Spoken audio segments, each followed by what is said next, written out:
All right, welcome to Story Making in Tomorrowland.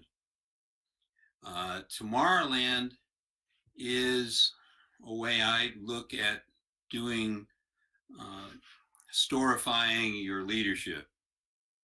I'm going to introduce you to 3 tools today.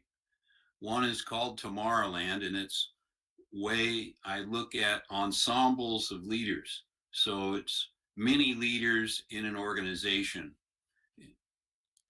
Second tool I want to talk about is how to align what's going on in your mind, what's going on in your heart, and what you say, because often what you say doesn't match what's in your heart or mind in some organizations.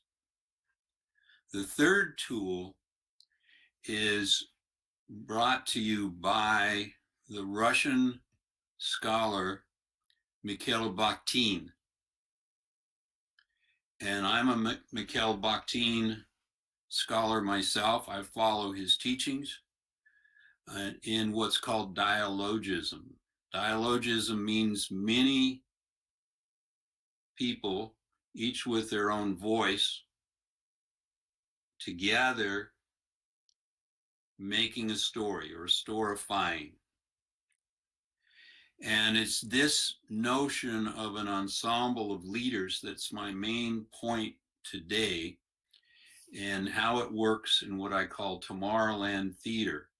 So every organization I look at as a theater, and that's what I want to talk about today. Now on the screen you see this wonderful painting by Tamara de Lampakita. She's a very famous Russian painter who studied in Paris and came back to Russia when she married her husband in Warsaw, Poland. And during that time, her husband was arrested because this was the time of the revolution.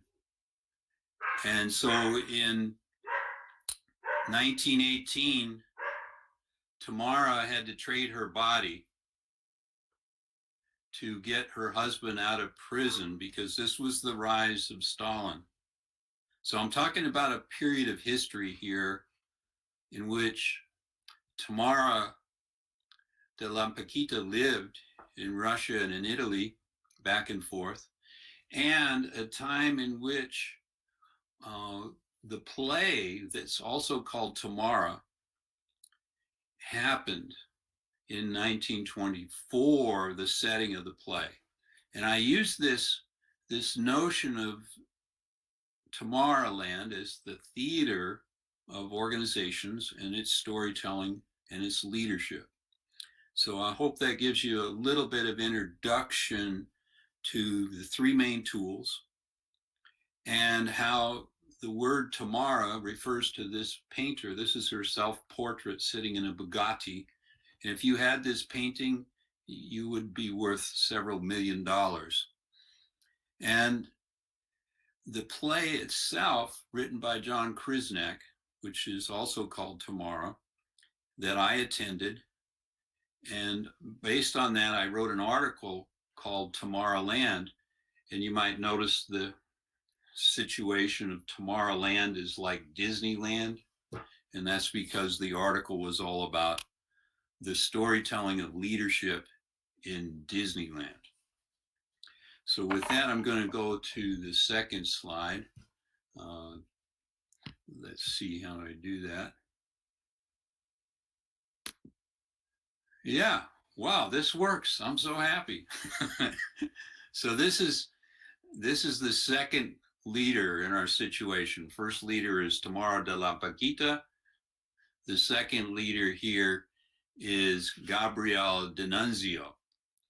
And again, this is in 1924, and this time Tamara de Lampakita has gone to Italy to paint the portrait of Gabriele D'Annunzio. Now, this is the time in which Mussolini is coming into power. 1924, he's threatening to invade Rome with a fascist squad, and that's happening all over the country of Italy. And the one person who could have prevented Mussolini from coming to power is this man, Gabriele D'Annunzio. But Mussolini is pretty crafty as a leader coming into power, and he knows this, and so he's put Gabriele D'Annunzio under house arrest, but he's done it in a very interesting way. He's put him in the most lush, luxurious, high art, cocaine, statues, paintings, nudity, you name it. This is the life that Gabriele D'Annunzio has fallen into. And the question is, can Tamara de Lampaquita, when she goes there to paint him, and D'Annunzio, can these two leaders do anything about a style of leadership, the dictatorial, one story fits all? It's Mussolini's story or go to prison. It's Stalin's story or go to prison or exile. This has been the dominant leadership style of storytelling since, and it's still the dominant style today. So I'm going to go to the next slide. So here you have a picture of Tamara de Lampaquita, and she would have looked in 1924 painting Gabriele D'Annunzio in Italy in a lush mansion. D'Annunzio, the only thing on his mind is he loves the beautiful conquest of Tamara de Lampaquita to make him feel grander and more powerful as a poet and an artist and a womanizer by succeeding in the conquest. Tamara de Lampaquita, on the other hand, doesn't really like D'Annunzio and prefers a character called Mario. Mario in the play is the son of Mussolini, who wants to overthrow his dad.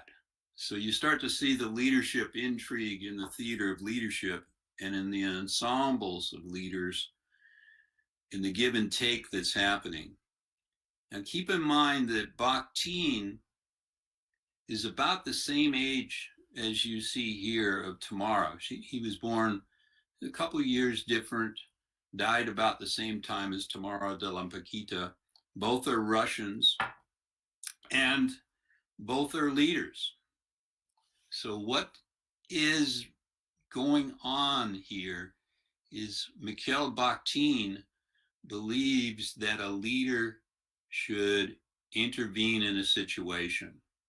So if Mikhail Bakhtin was whispering in the ear of Tamara de Lampaquita and Gabriele D'Annunzio, he would say, hey, you have an answerability here to combine the ethics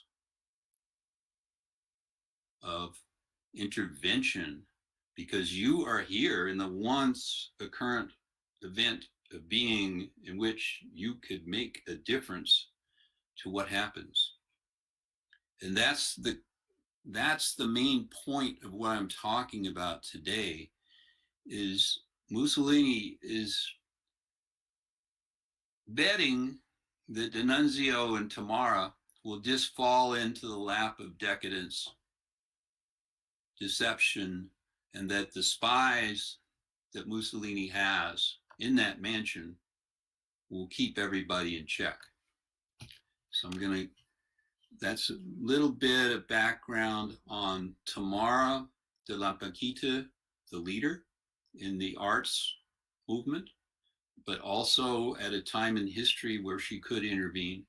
And Gabriele D'Annunzio, the famous patriot, former war hero. hero of the whole country of Italy who is doing cocaine and womanizing instead of making the decision to make a difference in the world. So that brings me to the play Tomorrowland. Tomorrow is the name of the play. I call it Tomorrowland because I believe every organization has many leaders, most of them, and that these leaders are going to be doing things in many different rooms. And if you look in the upper left, you see that character in a Mickey Mouse hat? That's me. My students did a drawing of the Tamara mansion where Tamara de la Paquita and Gabriel D'Annunzio are running around. And I'm there in the bathroom watching Tamara de la Paquita, the actress now, take her shower. And I'm a spectator. So this is not the normal theater where you sit in a chair with a bunch of other spectators and watch what's going on one stage. No, no, no, no, no, no. This is storytelling and story making going on in all 6 rooms that you see displayed here. So let's say there's a leader in each room, which there is. Some are aristocrats, some are getting something to eat from the cook, some are dining in the dining room, some are ready to go out in their mink stole, some are in bed. And then you have the audience members going on to these 6 stages, and the action is happening simultaneously. In other words, there's leadership going on in every room, and there's spectators in every room. I'm one of the spectators, but people can only be in one room at a time. That's the reality of physics, the natural world, okay? You can't be in 2 places at once, I'm sorry. So one story is not gonna cover this. And that's my main point today. In doing story making, there's always what Bakhtin, the Russian scholar, calls polyphony. Many voices all at once in a dialogic. And by that I mean that dialogism is the essence of ensemble leadership. In other words, you have multiple leaders. Let's look at the numbers below here. What is a 6 factorial? That's 6 times 5 times 4 times 3 times 2 times 1 is 720. So if there were just 6 rooms, and that would be a very small organization, wouldn't it? With, let's just say, 6 leaders running around doing different things in different rooms, sometimes meeting together, sometimes not. And we're all left, spectators, running around. What's this leader doing? What's that leader doing? Is that leader saying something different than another leader? So the number of pathways that I can take, I start in where they're taking a shower, that bathroom. I go down to where the cook is making something. I run into the chauffeur, who's Mario. And Mario, I find out going into another room, is actually the son of Mussolini, who Mario the aristocrat pretending to be a chauffeur. How did he get there? He goes to woo one of the peasant women who is a maid and tells her he needs a job in the mansion because he needs work. But he doesn't need work. He's an aristocrat. He's rich. So what is he doing pretending to be a butler or a chauffeur? Actually, he's pretending to be a chauffeur in this situation of a mansion where D'Annunzio's under house arrest. Tamara de la Paquita is coming in to do the painting. Both of them are, carried away in the luxury of this life. Now, second concept today by Bakhtin is called double voiced narration. Bakhtin means by that, and he's written about this in his understanding of Dostoevsky's Poetics, that famous Russian literary work. And that's where he gets the notion of polyphony.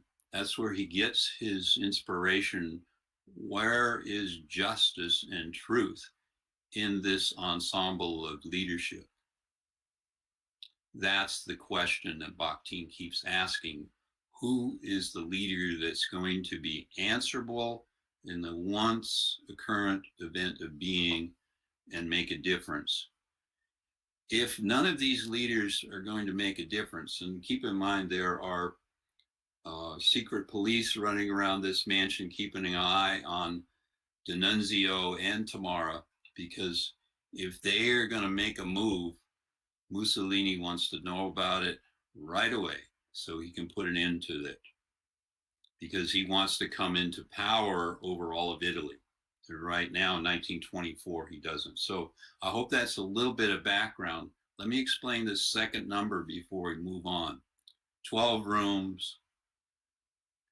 If I'm in the same room as you as a spectator and you as one of the leaders in the ensemble of leadership called Tomorrowland, then what you're taking away is the meaning of the event, and what I'm taking away is the meaning of the event, are going to be completely different interpretations because we've come from different rooms. Unless you followed me around exactly on my day-to-day, week-to-week schedule and had all the same encounters I had, unlikely that we're going to have the same meaning of a story, right? You get that? So branding one meaning of a story is pretty ridiculous on an organization. It's dictatorial, it's not realistic, and it's certainly not justice. So 12 rooms would be more like corporations we're working in that have at least 12 rooms, a dozen leaders running around, all doing things at the same time, and we can't be in the same room at once. And the number of pathways that we could get to, different spectators and different actors, including different leaders, is 479 million plus or minus 1,600. So about 479 million pathways in a Tomorrowland. And that's why I analyze Disney as Tomorrowland, because to take one CEO story of Walt Disney and say that is what's going on in Disneyland, a global organization, is the height of naivety. So I'm going to go on to the next slide. I want to give you a corporate example in modern day of Tomorrowland, of an ensemble leadership. And this is amazing story for me because I knew one of the main leaders quite well. He was the son of the founder of Stu Leonard's, the largest dairy store in the world. And it's patterned after Disneyland. So it fits my studies of Disneyland. And it's the Disney of dairy stores. You have mechanical chickens, mechanical cows. You can see through to the backstage how the milk is being processed, how the soups are being created. You walk through not rows of aisles, but you walk through like a theme park, guided through to see this spectacle and see that spectacle, taste this food. So it's a whole entertainment enterprise in which the people working there and leading in Stu Leonard's, are putting on a theater. And I call it a Tomorrowland. Now, what was beautiful about this is what happens to this leader, Stu Leonard Jr., the son of the founder, Stu Leonard Sr., and the family, about 6 family members were actively leading in the Tomorrowland of Stu Leonard organization. So, and they were doing story making. Okay, this thing was working. In fact, it got the Entrepreneurship Award from President Ronald Reagan in 1986. Sam Walton, the founder of Walmart, would hang there. Disneyland would have Stu Leonard Sr., the father, right, go to Disneyland and be the grand marshal of some of its parades. So this was the symbol of American entrepreneurship. Okay, so it also was very profitable. This dairy store had the highest sales per square inch of any store in America, and that's because they knew how to implement stories. Now I'm going to talk about what happened when the moral compass of Stu Leonard Corporation got lost, and they couldn't have a true north, like a true what's truth and what's justice. And I want to come back and talk about that in the Bakhtin sense when we get done. And so what happened? Well, in 1993, the government sent in 7 Internal Revenue Service agents dressed in black. And they said, "We are here to see Stu Leonard Sr., the founder of Stu Leonard's organization, the corporation." And Stu brings them into the office, the 7 of them. And while the 7 agents are in the office, other agents are going through the entire corporation, all of its different locations, because there's not this one store, there's about 4 different stores. And they confiscate the computers and all of the files in all the file cabinets, loaded up, carted out, put in a truck. And the government is going to analyze them. So what did they find out? They found out that in one store that Stu Sr., the father, was hanging around with, mostly the flagship store, $17 million was not being reported to the government. And in another store run by the elder son named Tom Leonard, that store was missing $6.7 million. Now, what was happening, 2 ways in which this fraud was happening. One, in one of the cash registers of each store was a tube underneath where you put the money. You pulled the tray out of the drawer, deposited the money at the end of your shift. It would go down to a tube, you know, those tubes where you send things, and it would go to a different part of the basement.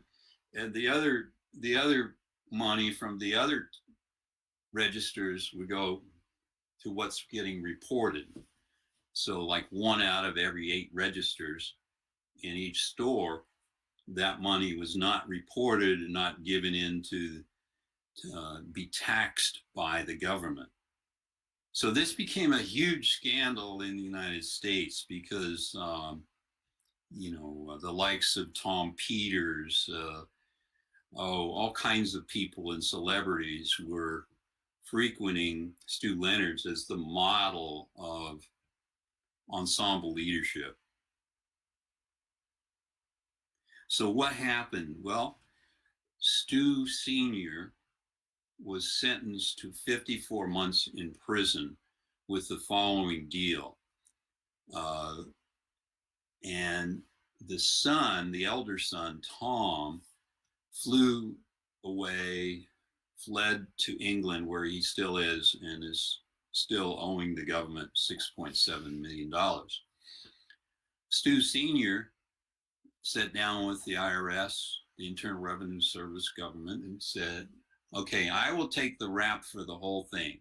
I will plead guilty to everything if you don't go after my youngest son, Stu Leonard Jr., and his wife, and my wife, the wife of my son Tom, and in other words, not go after 5 of the 6 leaders. The father would take the prison, and do another 700 hours of community service. Now, the question Bakhtin would be asking now, and I can hear him in my ear saying, is this justice? Does this justice system fit a crime of a multimillionaire going on to be a billionaire? Does that fit the crime? So I'm going to move on to show you the result here. So Stu Leonard Jr., my student at UCLA in my storytelling classes, in my systems classes, is sitting in the lower left next to that big granite rock that says the customer is always right, and behind the other leaders in the store is this: if the customer is ever wrong, reread rule 1. The customer is always right. So in this storifying, Stu Leonard Jr. that I knew back in the mid 80s did not want to take over the family business, wanted to go into his own career in finance and do something completely different. But when the scandal hit and an ensemble of leaders was totally, their reputation was in tatters, then he had to do the answerable ethical thing and take over the family business, because Stu, the father, couldn't work there anymore. Stu, the older brother, couldn't work there. The sister wasn't going to be able to handle the business by herself, nor the other women and men in the organization. So Stu Jr. had to come in and install a moral compass and say, this is what we're going to be true to. This is what we're going to be just about.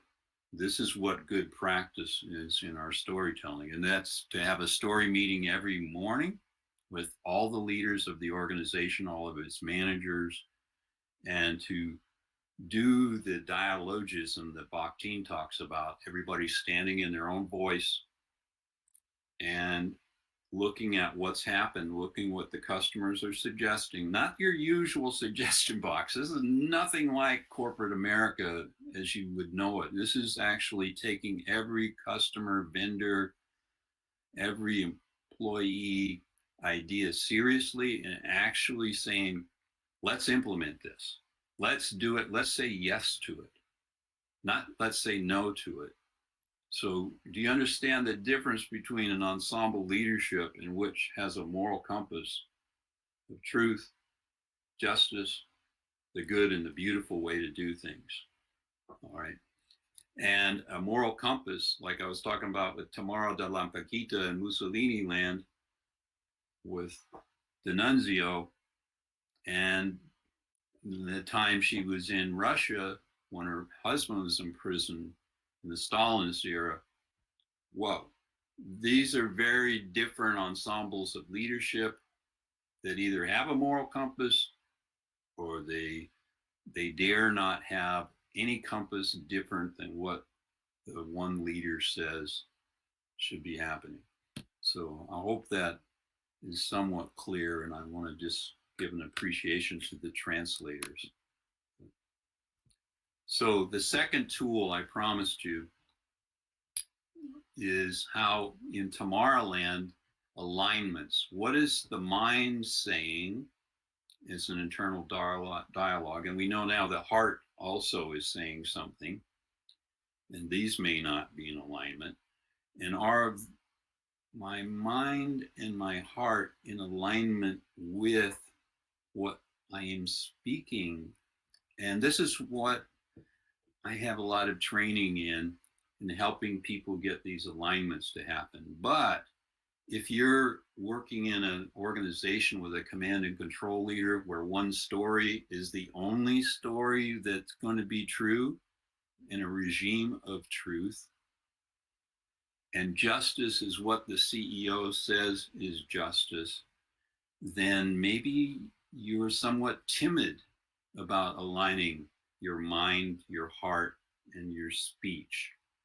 So this is what Bakhtin, who I cannot say enough about how important he is in my life, this notion of the polyphonic, many leaders, each having their voice, standing in truth, justice, goodness, with each other to build something beautiful.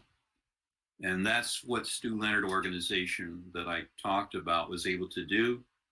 It's not what D'Annunzio and Tamara de Lampaquita were able to do. And they weren't able to do it because the contexts were somewhat different, quite different. So that's the second tool. The third tool I want to leave you with today is from the life of Mikhail Bakhtin, his notion of a dialogism. Actually, he has 4 different dialogisms that I cover when I write about. But today, just the polyphonic, many voices together. So many leaders, many rooms, can't be in more than one room at the same time. Sometimes they meet together, but most of the day they're in different rooms. I know a president of a university and a chancellor that their schedules are so backed up that there's only one time during an entire year that they could be in the same room. So they're going on the rumors and the information system of what each other is doing, and lots of texting. Styles. You have many styles together. So you have the oral style, the internal, the external dialogue, those 2 styles, but you also have the style of your performance. You know, I've got my button on. There's no Planet B. There's, I've dressed up here for you all. I got my long hair going. So the styles communicate. Then space-time mattering.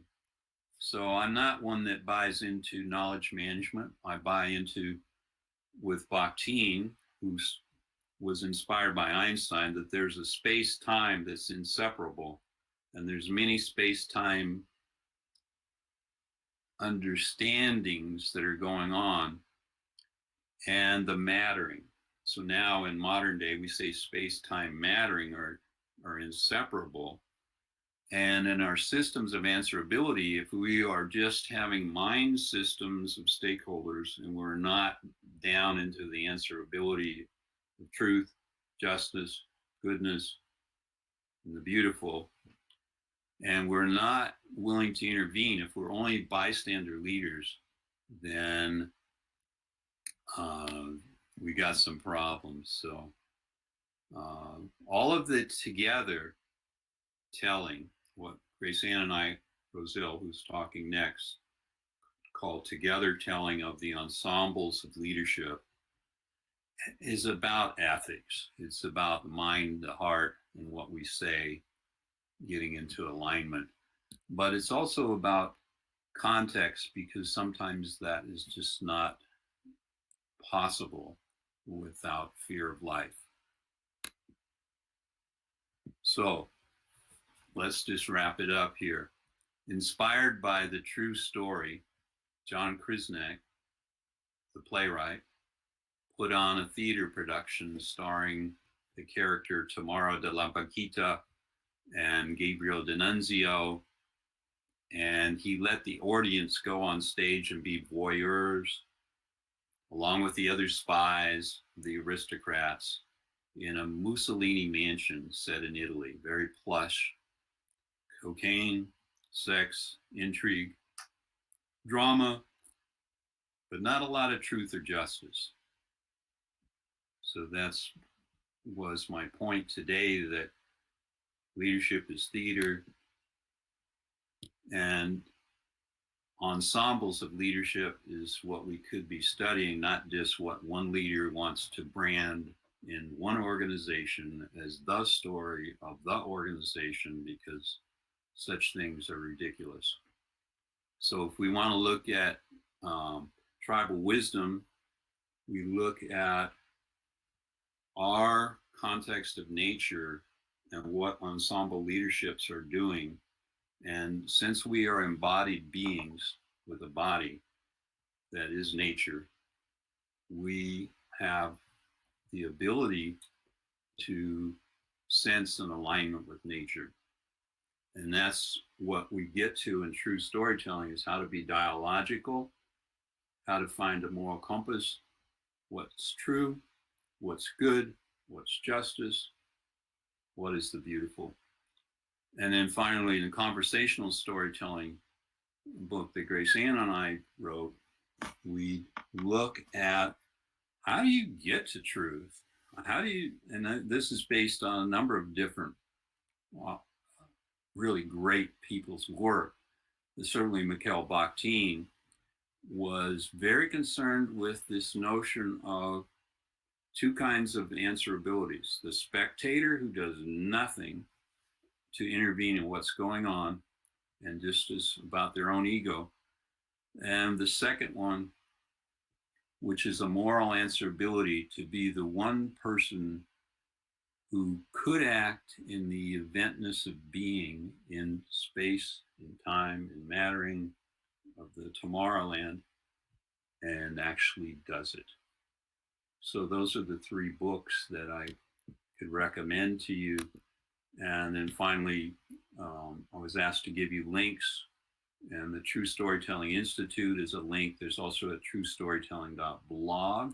If you want to check out what I wrote about this presentation, that's there. Also, you can get there through davidboje.com and my Vita. The play that I've talked about, the analysis of Disney as Tomorrowland, there's a link to the article there.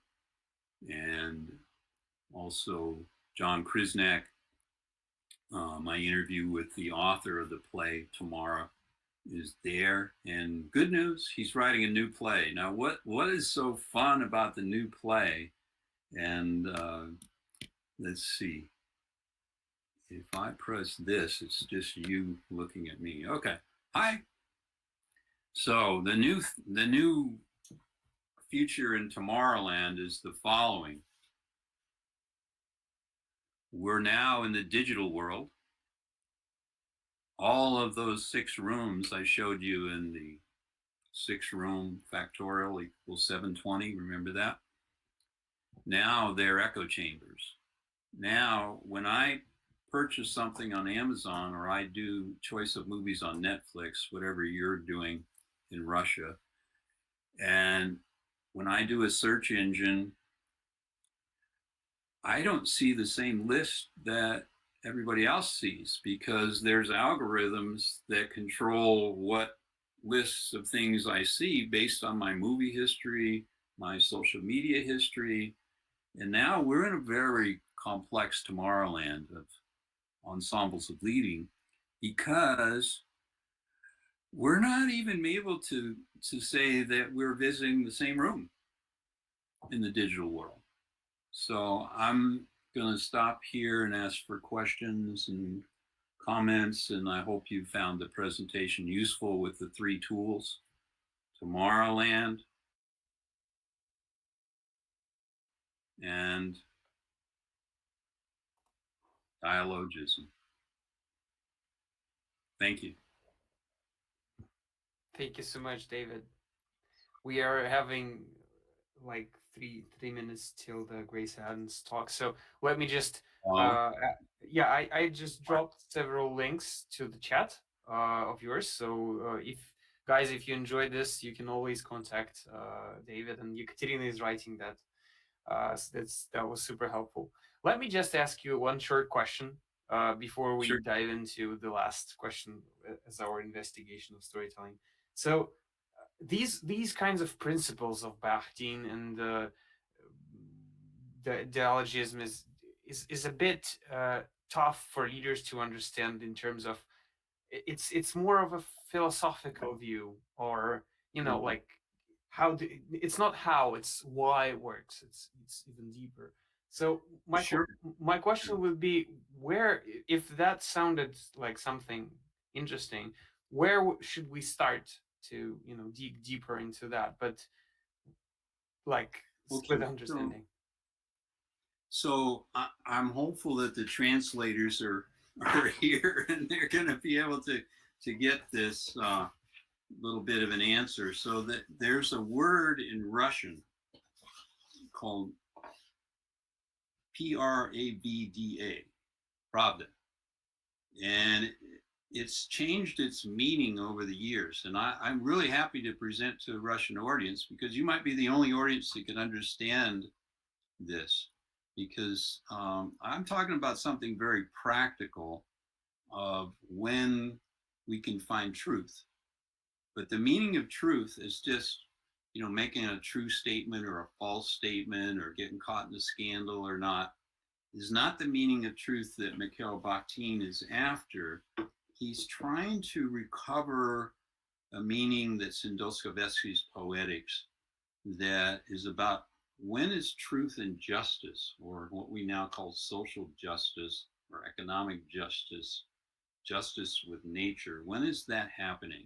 And what is my responsibility as a leader to intervene? So these are very practical questions, because when leaders are not asking these questions, you get scandal, you get a destruction of the natural environment, and you get people that are put in house arrest. And I'm sorry, but I'm tired of working in organizations where the leaders are trying to sell me one story fits all as their truth. And if I don't subscribe to it, I need to leave. That's not dialogism. Dialogism is people sitting down in a conversation and standing up for their own truth and being able to listen to other truths in the room, and negotiating out a way of being in an organization. That's ensemble leadership.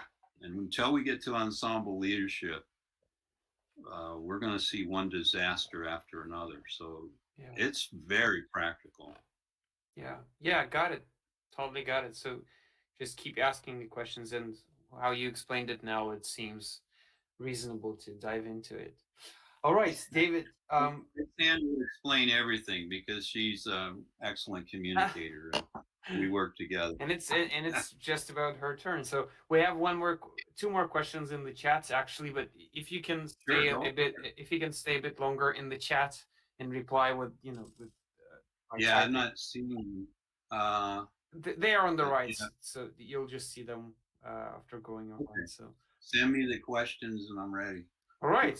So let me just ask you one last question before you go offline, and we need to shift to Grayson. So we have an inquiry here for all the speakers, and I want you to finish one phrase. The phrase goes like this: if the story came to life and was about to teach leaders one thing, but one thing only, that one thing would be? What is the essence of truth? And the kind of stories I'm talking about are alive. What is the essence of truth? Great. Thank you so much, David. I enjoyed it. It was deep and really made me reflect on stories as something deeper than oral telling. Thank you so much for that. You're welcome. Oral telling is where it's at. We had good stuff when we had oral telling. It's the digital that's getting us in trouble.